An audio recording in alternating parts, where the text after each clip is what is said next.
doors, I'm a fool for your love.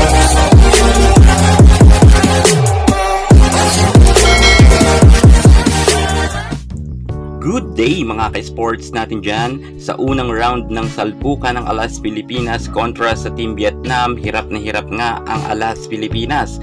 Medyo nag-a-adjust talaga si Canino, lalo higit ang kanyang mga kasama. Si Cici Rondina ay nabablock agad at kahit si Micaela Bilen ay nasa first six lineup nga.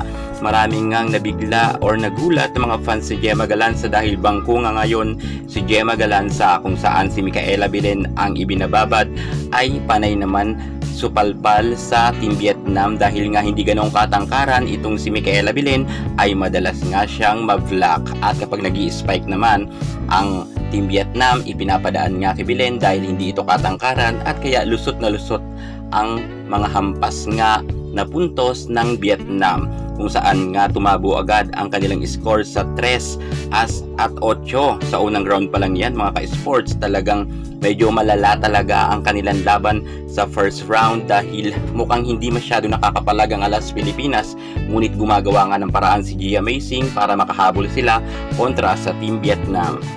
Grabe ang nangyari sa Team Philippines or Alas Pilipinas, kung saan nakaka-14 lang sila at tinapos na nga yan ng Team Vietnam sa score na 14 at 25. Talagang hindi nakaporma dito ang mga spikers ng Alas Pilipinas, kung saan pinaglaruan lang talaga sila ng Team Vietnam. Take note hindi pa dyan babad itong si T4. Kapag pumasok pa dyan si T4, baka hindi na tayo maka-double digit. Pero gayunpaman, umaasa ang mga Alas Pilipinas fans na mananalo ito, pero sa tingin ko ay wala silang pag-asa dahil sobrang lakas talaga ng Team Vietnam.